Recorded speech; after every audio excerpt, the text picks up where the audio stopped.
मुलांना संस्कार देणं खूप महत्त्वाचं आहे.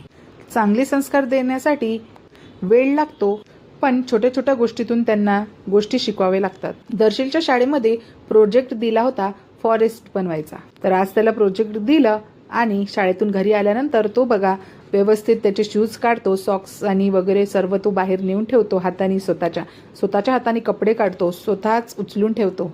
तेवढी चांगली सवय त्याला मनानेच लागली आहे. तो त्याची स्कूल बॅग स्वतः हाताने उचलून व्यवस्थित जागेवर नेऊन ठेवत असतो.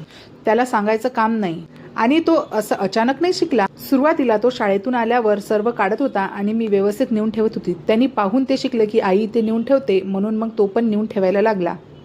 कसं आहे ना, चांगल्या गोष्टी सर्वात अगोदर आपल्यापासून सुरुवात करावी लागते. लेकरू ऐकून नाही तर पाहून लवकर शिकतात. म्हणून आपण चांगल्या गोष्टी केल्या तर लेकरं पण चांगल्याच गोष्टी शिकतात. तर चला भेटू नेक्स्ट मिनी ब्लॉगमध्ये. तोपर्यंत बाय. चॅनलला सबस्क्राईब करायला विसरू नका.